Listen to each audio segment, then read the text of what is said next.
मुंबई येथील आझाद मैदानावर कला शिक्षक भरतीसाठीच्या सुरू असलेल्या कला शिक्षकांच्या आंदोलनाला पाठिंबा देण्यासाठी अहिल्यानगरच्या स्माइलिंग अस्मिता कष्टकरी शेतकरी विद्यार्थी संघटनेने एक दिवसाचे अन्नत्याग आंदोलन सुरू केलं आहे।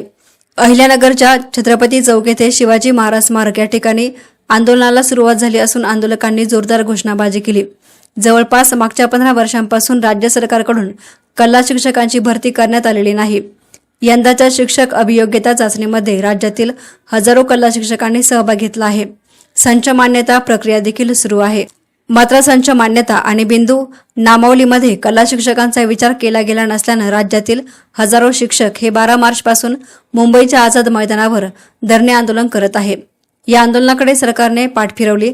250 विद्यार्थ्यांमागे एक क्रीडा शिक्षक असे पद शासनाचे धोरण आहे। मात्र कला शिक्षकांच्या बाबतीत 500 विद्यार्थ्यांमागे एक कला शिक्षक असे शासनाचे अन्यायकारक धोरण आहे। ही अन्यायकारक जाचकट तात्काळ रद्द करावी आणि कला शिक्षकांचे बिंदू नामावली तात्काळ जाहीर करावी अशी मागणी आंदोलकांनी केली आहे।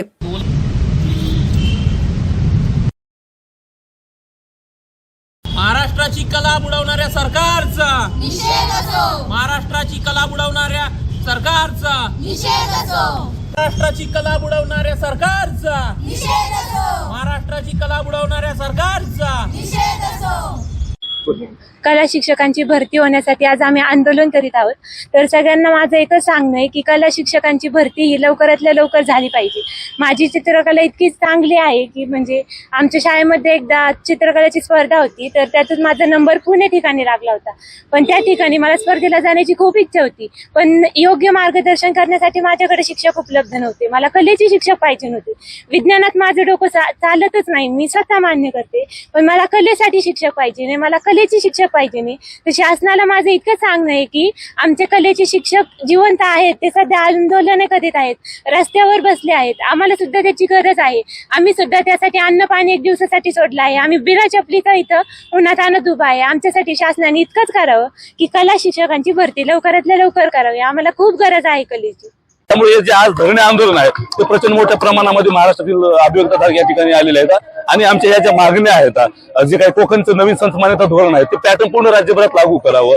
त्यासोबतच कला, क्रीडा, कार्यानुभव आणि आश्रमशाळा, समाज कल्याणच्या शाळा या पवित्र पोर्टलला मोठ्या प्रमाणामध्ये यावेत आणि 1 जानेवारीला जे काही स्थानिक स्वराज्य संस्थांच्या मंत्रालयातून एक पत्र काढून 80% भरतीला मान्यता दिली, अगदी त्या पद्धतीने 100% मान्यता सुद्धा खाजगी व्यवस्थापनाच्या पद भरतीला द्यावी यासाठी आम्ही प्रचंड मोठ्या प्रमाणामध्ये या ठिकाणी जमलेलो आहोत। आणि हे जर आमच्या मागण्या मान्य नाही झाल्या तर आम्ही या ठिकाणी उठणार नाही आणि भविष्यामध्ये जर असंच चालू राहिलं, मला विश्वास आहे, कारण विद्यार्थ्यांच्या हितासाठी शिक्षण मंत्री महोदय काम करतात, मात्र त्यांची प्रतिमा मलिन करण्याचं काम काही अधिकारी करत आहेत। कदाचित अधिकाऱ्यांनी सुपारी घेतली काय यांचं बदनामी करण्याची असं मला वाटतं। मात्र त्यांच्याशी भेटल्याच्या नंतर जर त्याच्यावर तोडगा निघाला तर ठीक आहे, तोडगा जर नाही निघाला तर आम्ही शिक्षण आयुक्तालयाला टाळे सुद्धा लावू, एवढे तुम्हाला या ठिकाणी शब्द देतो।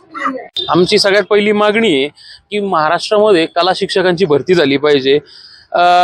500 मुलांमागे एक कला शिक्षक अशी जाचक अट ठेवली जाते। मग आता जर एखाद्या शाळेमध्ये 499 विद्यार्थी असतील तर त्यांच्यामध्ये मग त्यांना पोरांना कला शिक्षक द्यायचंच नाही का?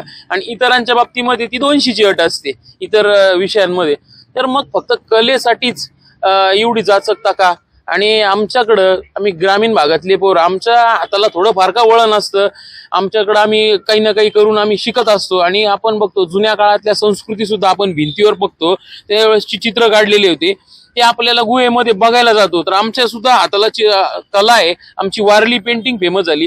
तर आमच्या ग्रामीण भागातल्या मुलांना जर मार्गदर्शन असतं, व्यावसायिकतेकडे ते व्यावसायिक चित्रकार झाले असते मोठे, त्यांनी पैसे कमवले असते, हाताला काम मिळालं असतं, त्यांनी गावाचं नाव, तालुक्याचं नाव, जिल्ह्याचं नाव मोठं केलं असतं। परंतु सरकारला याचं देणं घेणं नाहीये। ही बघा, ही महाराष्ट्राची कला बुडवलेली आहे या सरकारनं आणि आमचे शिक्षक सुद्धा मारण्याचा प्रयत्न चालू आहे। कारण 12 तारखेपासून आमचे शिक्षक बांधव आझाद मैदानावरती बसलेले आहेत आणि इतका त्रास होतोय। उन्हाळ्याचे दिवस सुरू झालेले आहेत, एवढ्या मोठ्या प्रमाणात सरकारचं दुर्लक्ष आहे आणि ते माणसं मरतेन।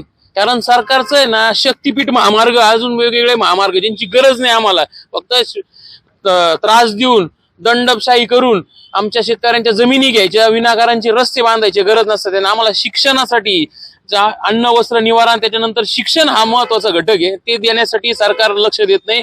आणि हे रस्ते, 2 रस्ते नाही झाले तर चालते ना, पण आमच्या पोरांना शिक्षक मिळाले पाहिजे, चांगलं शिक्षण मिळालं पाहिजे, शिक्षकांची भरती झाली पाहिजे आणि कलेमुळं आपलं जे फ्रस्ट्रेशन आहे सध्याच्या काळामधलं ते व्यक्त होत असतं आपलं, त्याच्यातून आपल्याला आनंद मिळतो आणि हा आनंद आमच्यापासून हेरवण्याचं काम सरकार करते. सरकारचं पूर्ण दुर्लक्ष आहे आमच्याकडं.